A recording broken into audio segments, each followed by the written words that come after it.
안녕하십니까. 반갑습니다. 긴 추석 연휴를 마치고 이렇게 다시 한자리에 모여서 예배하게 되어서 하나님께 감사합니다.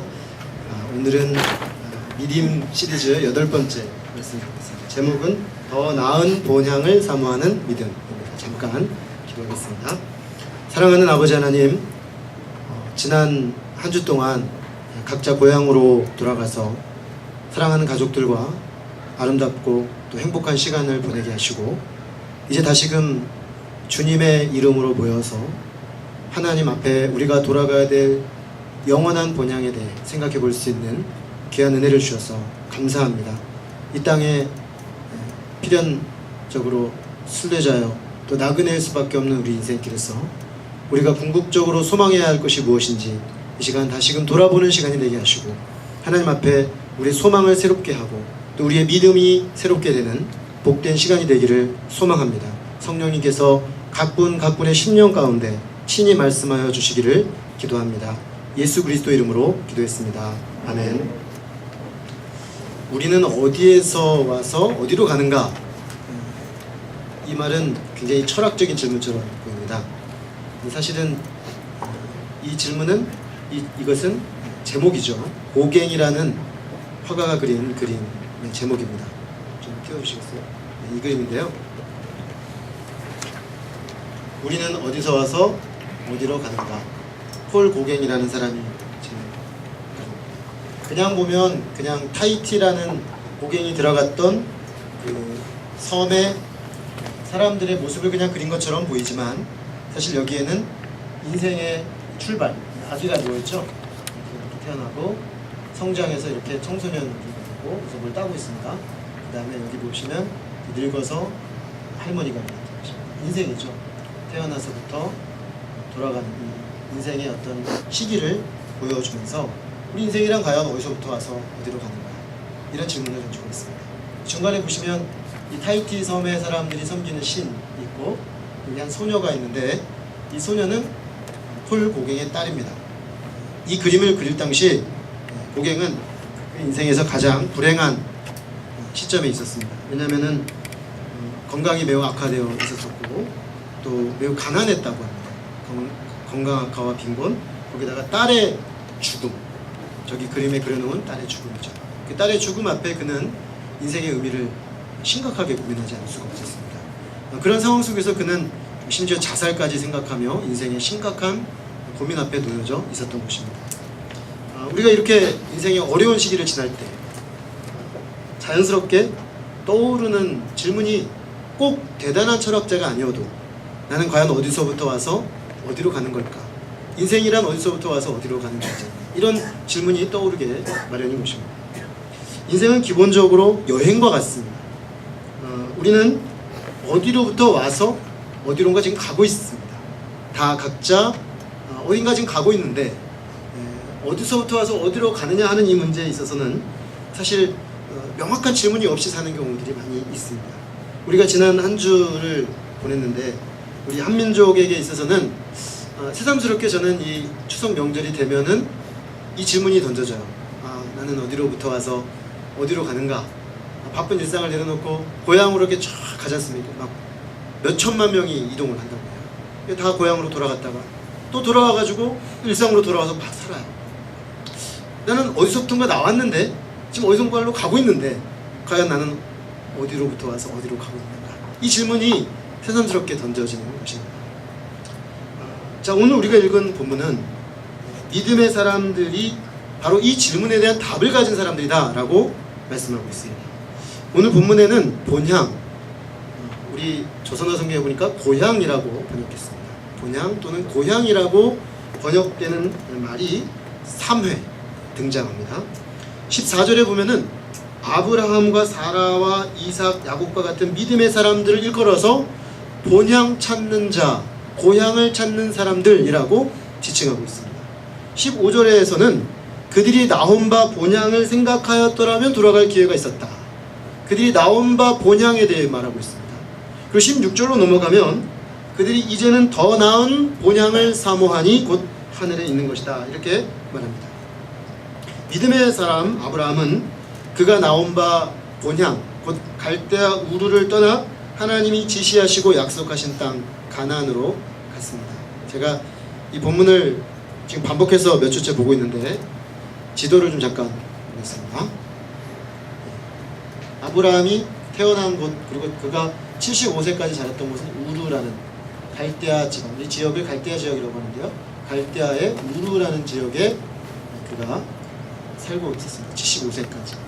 하나님이 그를 75세 때 부르셔서 아버지 데라와 함께 온 가족이 이동을 합니다. 이동을 해서 간 곳이 어디냐면 하란이라는 지역입니다. 이 하란이라는 지역은 우르에서부터 하란이 전 지역이 갈대아 문명권입니다. 하나의 문명이라고 볼 수 있죠. 오늘날의 이라크 지역에 정확히 해당되는 지역이에요. 이 지역까지 갔는데 아버지 데라가 더 이상 이동을 하려고 하지 않았습니다. 왜냐하면 부름을 받은 건 아브라함이지 데라가 아니었기 때문에. 그래서 데라는 이 문명을 벗어나면 먹고 살 수가 없는 사람이에요. 왜냐하면 아버지 데라는 우상 판매업자였습니다. 그러니까 결국 이 문명이 가지고 있는 문명의 중심부에 있는 신화, 달의 신을 섬기는 그 신화에 깃대어 살고 있는 사람이었거든요. 그러니까 이 문명을 떠나는 순간 데라와 그 일가족은 먹고 살 문제가 막막한 것입니다. 그러니까 못 가는 거예요. 여기를 못 벗어나는 거죠. 그래서 아브라함도 같이 못 벗어나다가 아버지가 돌아가신 이후에 그는 다시 한번 이동을 하게 됩니다. 그때 자기 일가족하고 조카 롯을 데리고 하란에서부터 갈그미스를 거쳐 쭉 다메섹을 거쳐 이렇게 요 헤브론, 이 전체 지역을 가나안이라고 하는데 베델 헤브론 요 지역까지 이르게 되었습니다. 그는 무려 500에서 1000km에 해당되는 엄청난 지역을 이동했습니다. 그가 이렇게 하나님의 부름을 받아서 약속을 따라 이동을 해서 마침내 가나안 땅에 도착을 했는데, 도착해 보니까 가나안 땅에는 이미 사람들이 살고 있었습니다. 하나님이 그에게 지시할 땅으로 가면 그를 큰 민족을 이루게 해주겠다고 하셨고, 또 너를 유명하게 해주겠다고 하셨고, 또 그를 복의 근원이 되게 하셔서 그를 복주는 사람을 복주시고 그를 저주하는 사람을 저주하겠다라고 하나님이 특별하게 약속을 하셨습니다. 그래서 가나안 땅에 가기만 하면 뭔가 새로운 일이 펼쳐질 것이라고 생각을 했던 것이죠. 근데 갔더니 새로운 일이 펼쳐지기는커녕 거기는 이미 오랫동안 자리를 잡고 살고 있는 정착민들이 있었습니다. 어쩔 수 없이 아브라함은 그 하나님의 약속을 붙잡고 그 땅에서 나그네로 살아야만 했습니다. 다시 말하면 하나의 정착민으로서 뿌리를 내리고 닻을 내리고 사는 인생이 아니라 이리저리 떠도는 인생이었습니다. 그래서 그 창세기의 12장에서 25장까지 아브라함의 스토리를 가만히 보면은 계속 이동 다니죠. 아브라함의 아들 그 이삭 때에 가면은 우물을 이렇게 파는데 이 목축업을 하기 때문에 우물이 생명입니다. 그런데 그 지역의 터줏대감들이 이거 우리 거야! 그러면서 막 시비를 겁니다. 이삭이 아무 말도 하지 않고 옮겨요. 옮겨서 또 우물을 파요. 그랬더니 또 와가지고 이거 우리 거야! 그래서 또 옮깁니다. 그런 식으로 4번이나 옮기고 나서야 저쪽이 다 3개나 뺏어가고 이제 4번째 거는 이제 안 뺏어도 될 지경이 됐을 때야 그 이삭이 그 우물을 취하는 걸 봅니다. 나그네 소름이죠. 우리 속담에 우리 흔히 하는 말에 이런 말이 있습니다. 집 떠나면 고생이요. 이런 말이죠. 집 떠나면 고생이요. 저는 고등학교 1학년 때부터 유학을 시골에서 시내로 이렇게 유학을 하기 시작해서 17살부터 지금까지 계속 타지 생활을 하는데, 타지 생활을 하면 힘들어요. 모든 게 불편하고 서럽죠. 일단 내 집이 없죠. 또 늘 정착하기 위해서 이리저리 뭐 이동해야죠. 제가 대학교 시절에도 기숙사에 있었는데 기숙사 방학 동안에는 안 해요. 그러니까 안 하니까 어쩔 수 없이 짐을 다 가지고 또 내려와요. 내려와서 여기 이제 장막에 있다가 또 방학 끝나면 또 집 싸가지고 올라가요. 매 방학 때마다 6번을 반복했던 기억이 나요. 그게 참 귀찮습니다. 서울에 요즘 전세난이 심각한데 집주인이 올려달라고 그러는데 올릴 돈이 없으면 또 옮겨야 돼요. 막 계속 옮겨 다니는 게 얼마나 피곤합니까? 이 사람들이 다른 게 힘든 게 아니라 그런 게 피곤하고 힘든 거죠. 그러니까 지금 아브라함과 이삭과 야곱, 이 믿음의 사람들의 삶이 꼭 그랬습니다. 가나안 땅이라고 약속의 땅이라고 왔지만 그들은 계속해서 피곤하게 이것저것을 옮겨 다녀야 했습니다. 그런데 왜 이렇게 고달픈 생활을 하면서 이 사람들이 이런 생각을 할 수 있잖아요. 이 갈대아 우르 생각이 났을 것 같아요. 갈대아 우르는 그 고대 문명의 하나의 도시 문명권이었어요. 다시 말하면 굉장히 안정적 삶이 가능했다는 것입니다. 그걸로 돌아가면 이렇게 고생할 필요가 없는 거잖아요. 언제든지 다시 돌아가면 거기서 모든 것이 보장되고 다 안정적인 삶을 살 수 있는데 왜 그들은 돌아가지 않았을까? 오늘 본문에 이렇게 말하고 있습니다. 그들이 나온 바 본향을 생각하였다라면 돌아갈 기회가 있었으려니와. 돌아가려고 하면 돌아갈 수 있었다는 거죠. 언제든지 마음만 먹으면 돌아갈 수 있었다는 것입니다. 그런데 돌아가지 않았습니다.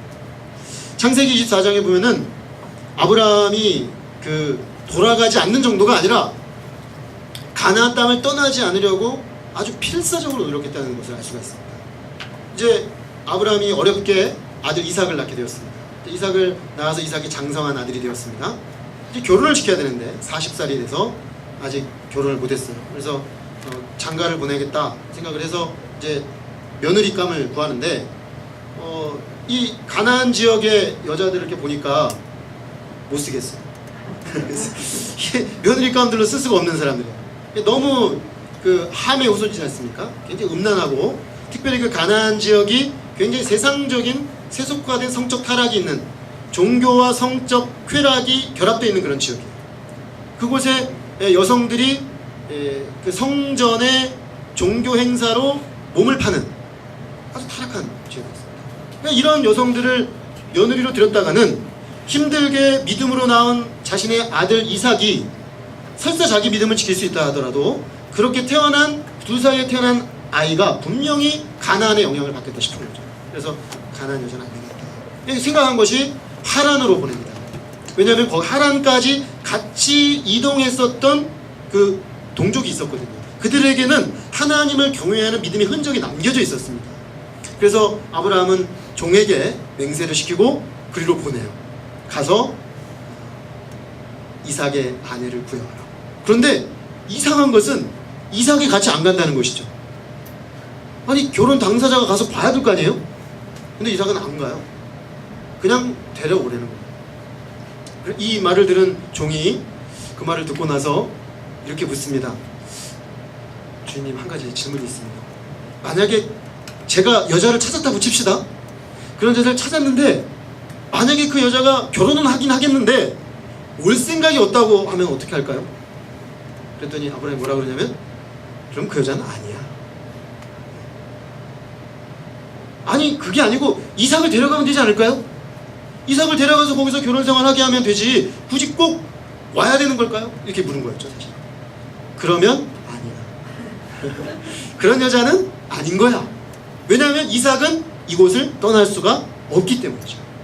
그들은 약속의 땅을 따라서 하나님의 약속의 기초에서 사는 하나님의 백성이었기 때문에 그 하나님의 약속의 기초에 살기를 원치 아니하는 여성이라면 이 언약을 이어갈 여성이 아니라고 봤던 것입니다. 과연 그런 여자가 있을까요? 얼굴도 보지 않고, 그죠? 말만 듣고 수백 킬로를 여행해 와서 결혼을 하고 자기가 사는 지역에는 살림도 차릴 수도 없고 반드시 가야 되고 있을까 싶은데 있었어요. 한 명만 있으면 되잖아요. 한 명, 딱 한 명. 리브가가 있었어요. 놀라운 것은 아브라함이 그때 하는 그 말들을 보면 그 사람의 사고 속에 이런 사고가 있는 것입니다.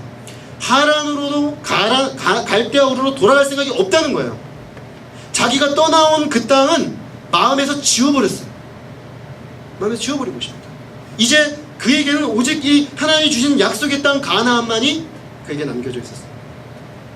자, 그렇다면은 도대체 아브라함과 이삭과 이 야곱의 마음을 사로잡고 있는 것이 무엇입니까? 그것은 오늘 본문에 보니까 떠나온 그 본향은 그가 돌아갈 기회가 있었으면 돌아갈 수 있지만 안 돌아가졌고 그가 가려고 했던 곳은 더 나은 본향을 사모했다라고 했습니다. 즉 하늘에 있는 하나님이 주신 약속의 성, 그곳을 그는 바라봤다는 것입니다. 사실 아브라함은 갈대아 우르를 떠날 때 하나님께 약속을 받았습니다. 그것은 땅과 민족과 복에 대한 것이었습니다. 그 약속은 가나안 땅에 있으면서 하나님이 이렇게 말씀하셨어요. 이 땅을 너 안에 후손에게 주리라. 조금 더 지나가면 이 땅을 너 후손에게 줄 거야. 근데 이쪽 아까 그 가나안이라고 하는 이쪽 지역 가장 밑에서부터 요 위에까지, 여기부터 여기까지가 너희 땅이 될 거야, 너희 후손의 땅이 될 거야, 이렇게 말씀해 주십니다. 그리고 나서 이 약속이 계속 후손으로 넘어가면서 그 약속이 한 명의 아들이 올 건데 그 아들을 통해 주어질 땅이야 라고 말합니다. 그리고 그 약속의 땅은 궁극적으로 단순히 이 지리적인 땅이 아니라 하나님이 장차 이 약속을 따라 믿음으로 사는 사람들에게 주는 어떤 영적 실체라는 것이 점점 분명해집니다. 그래서 아브라함도 이삭도 야곱도 이곳에 한 필지의 땅도 얻지 못했어요. 그들이 사는 날 동안 그저 장사 지내기 위한 막벨락을 하나 사고 하나도 못 얻었지만 그들은 이 땅을 떠나지 않아요. 왜냐하면 하나님이 주신 그 약속의 땅이기 때문이죠. 그리고 이 땅은 궁극적으로 그들이 들어갈 하늘의 본향을 이 땅에 그들에게 확증해주는 하나님의 약속의 땅이었기 때문에 그는 떠나지 않았던 것입니다. 그리고 그는 그 약속을 붙잡고 일평생 자기와 자기 아들과 손자에 이르기까지 나그네로, 떠도는 방랑자로, 순례자로 살았던 것입니다. 이 삶을 통해서 아브라함은 믿음의 삶이란 하나님의 약속을 믿고 이 땅에서 나그네요 외국인으로 사는 삶인 것을 계속해서 확증하고 사람들에게 선포했던 것입니다.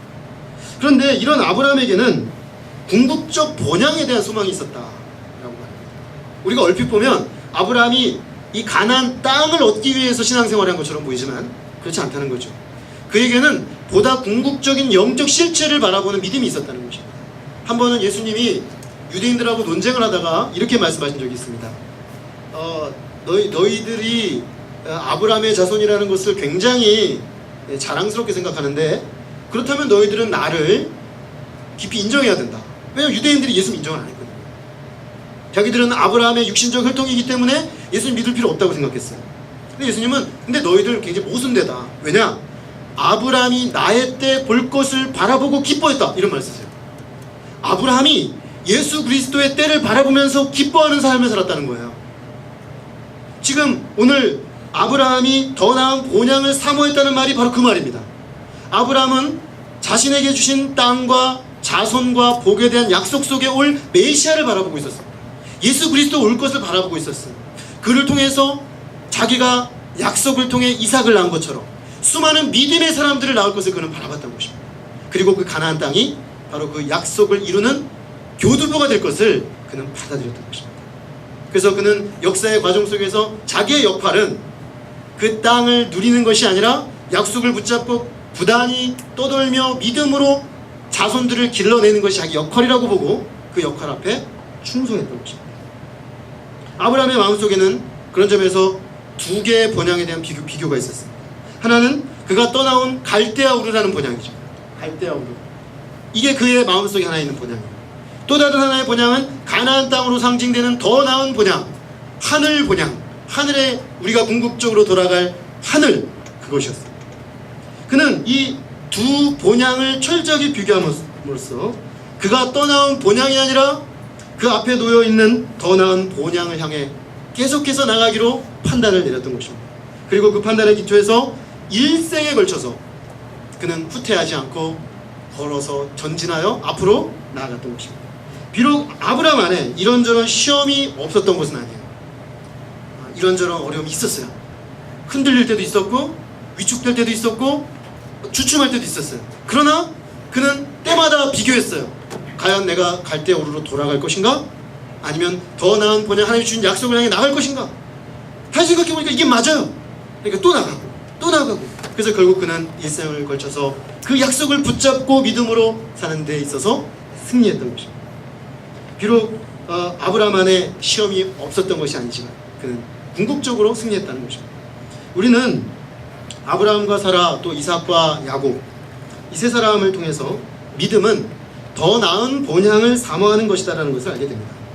즉 우리가 몸담고 있고 매력을 주고 기쁨을 주는 이 세상에서 나와서 하나님이 약속하신 하늘이 가지고 있는 매력, 하늘이 주는 기쁨, 하늘이 주는 소망으로 해서 그 하늘을 향해 나아가는 삶, 그것이 믿음으로 사는 삶이라는 것입니다.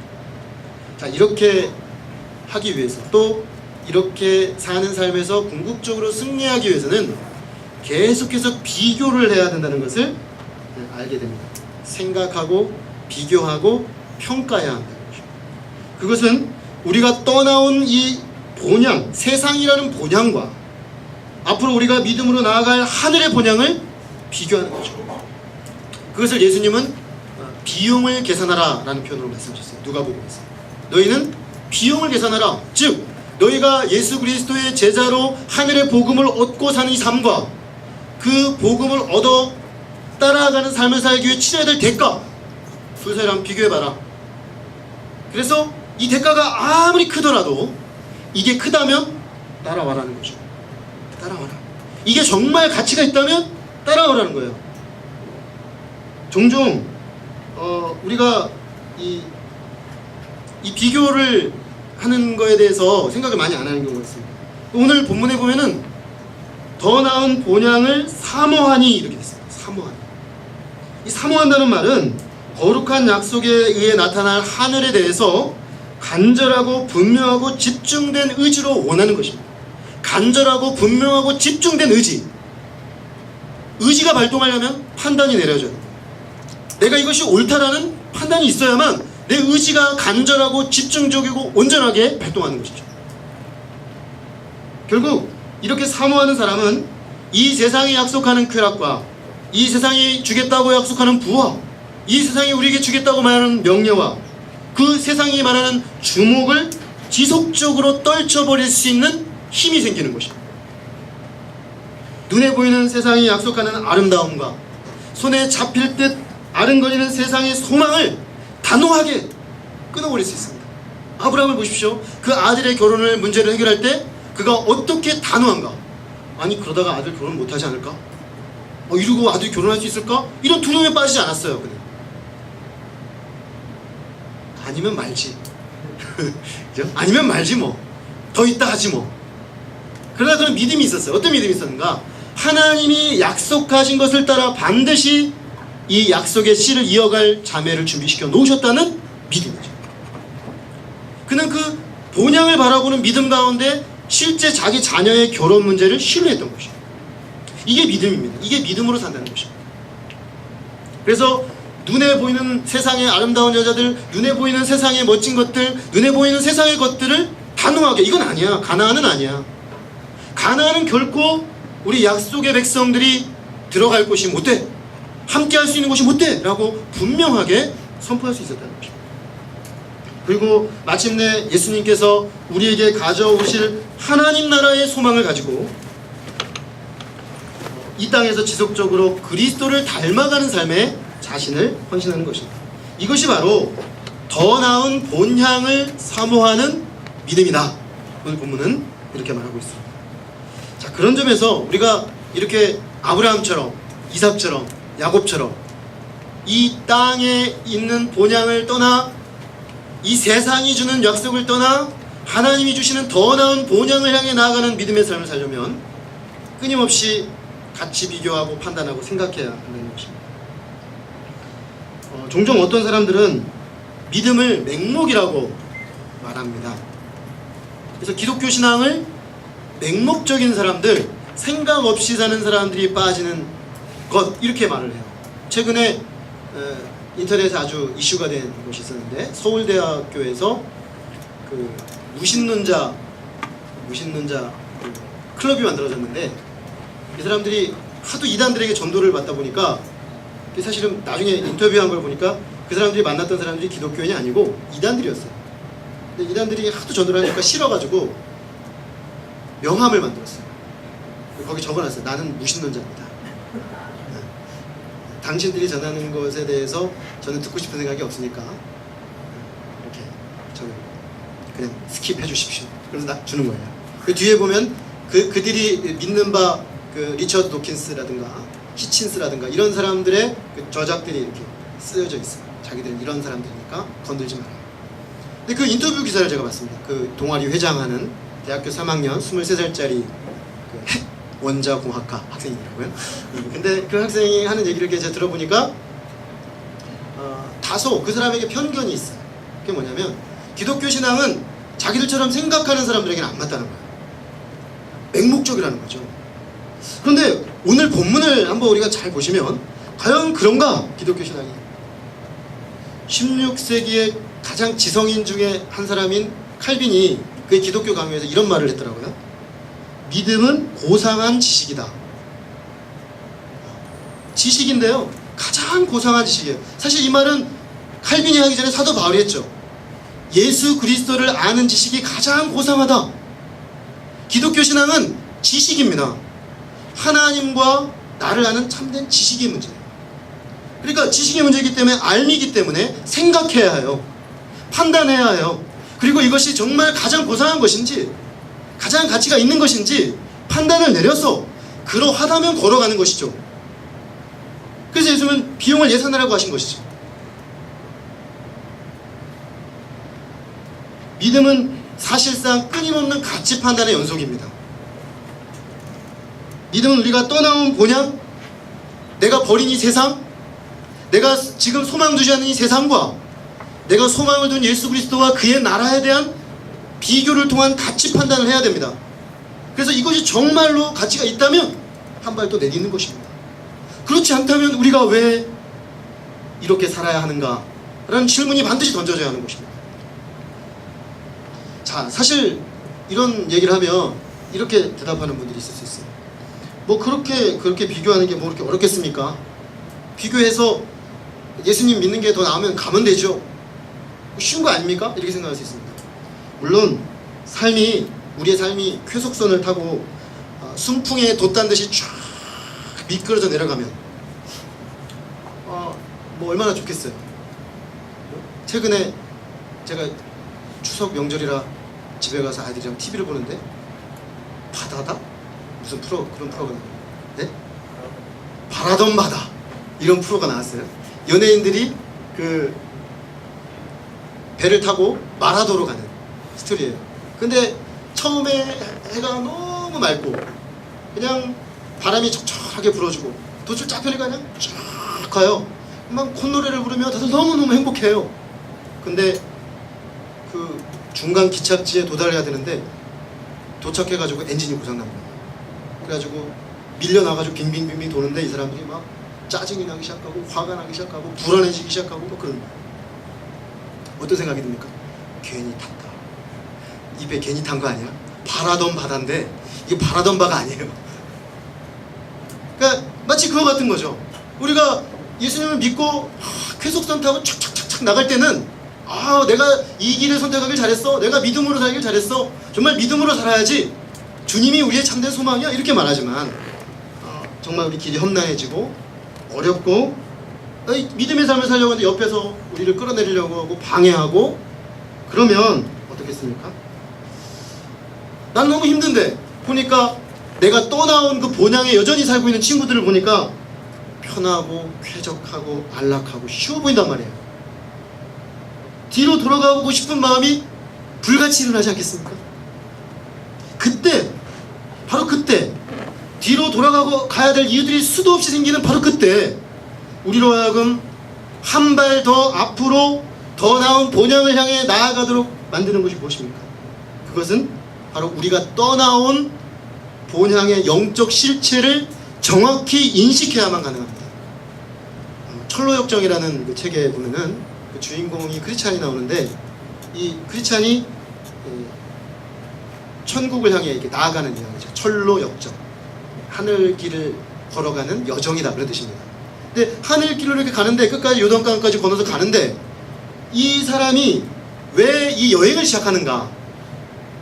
이 크리스찬이 왜 이 철로 역정을 시작하는가?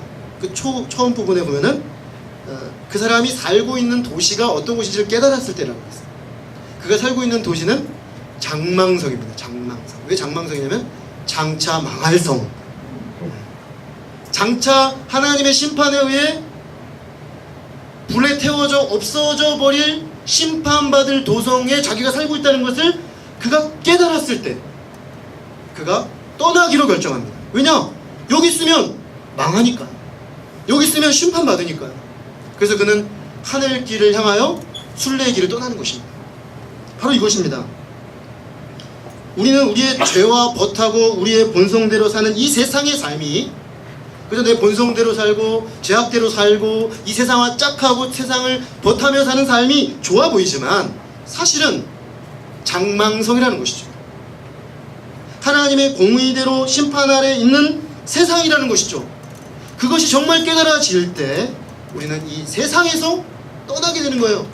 세상이 주는 달콤한 꿀맛, 세상이 주는 어떤 그 거짓된 약속들이 사실은 그게 우리에게 헛된 약속이라는 것을 깨닫게 되면 떠나게 됩니다.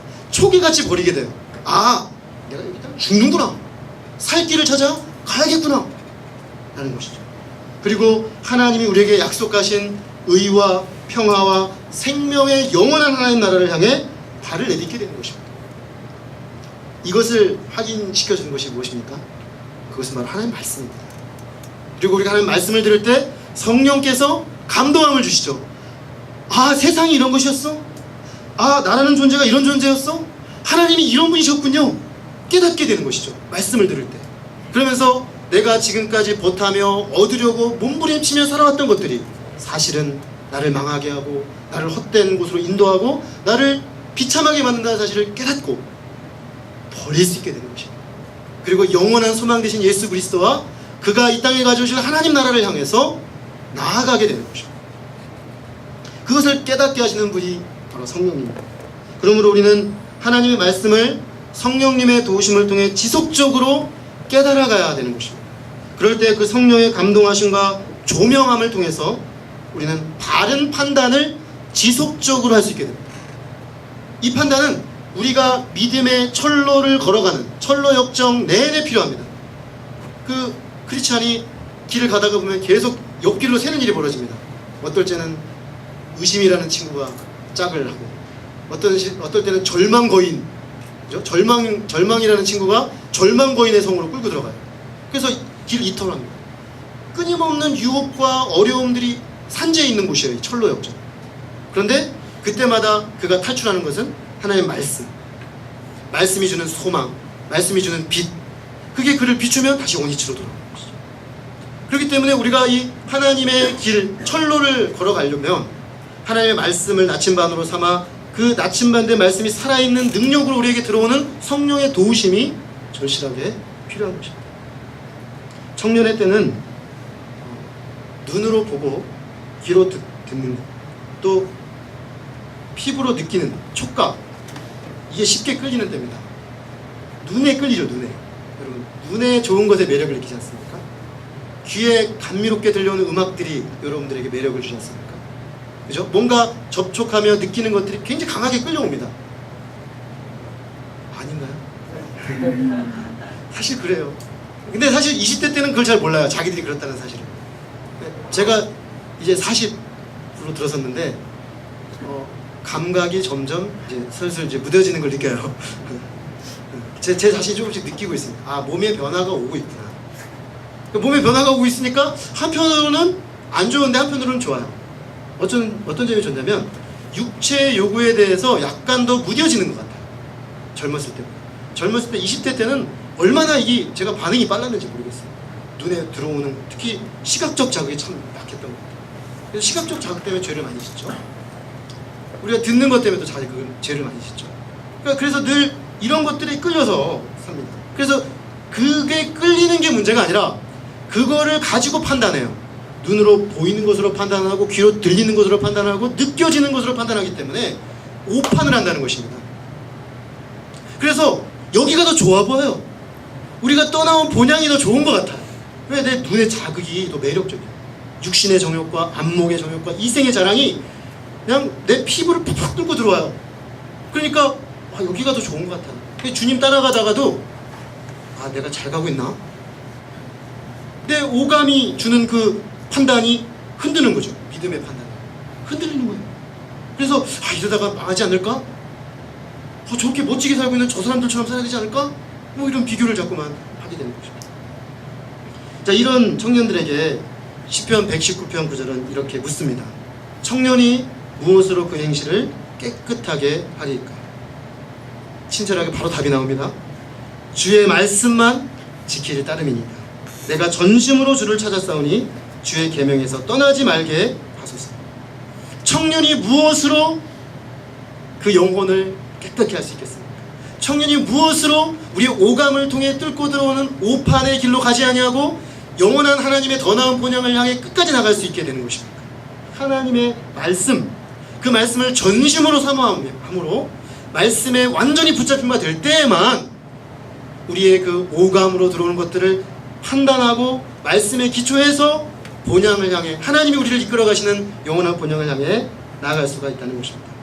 그 사모함, 오늘 본문에 이 신앙인들은 더 나은 본향을 사모했다고 했습니다. 오늘 다윗은 내가 전심으로 주를 찾았다고 했습니다. 다 같은 말입니다. 사모함, 전심으로 찾음, 내 모든 지정의를 다 동원한 의지적 결단으로 추구하는 것입니다. 결코 빼앗기지 않는 열망으로 추구하는 것이죠. 그렇게 추구하는 자에게 열리는 것입니다. 그렇게 추구하는 자에게 하늘의 가치가 점점 더 강력하게 내 심령을 주장하는 것으로 나타나게 되는 것입니다. 사랑하는 청년들이 이 말씀을 마음에 새기고 하늘 본향을 사모하는 마음으로 주의 말씀을 따라 삼가며 전진하는, 끝까지 믿음으로 전진하는 믿음의 사람들이 다 될 수 있기를 간절히 기도합니다.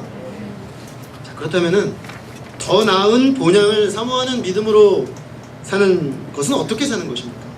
오늘 13절에 두 가지로 얘기를 하고 있습니다. 첫째로 믿음을 따라 죽는 삶입니다. 사실 아브라함과 사라와 이삭과 야곱은 자신들이 약속으로 받은 땅을 소유하지 못했습니다. 그러나 그들은 하나님의 약속을 믿었습니다. 그리고 그 약속을 믿음으로 나그네로 살았습니다. 그리고 믿음으로 죽었습니다.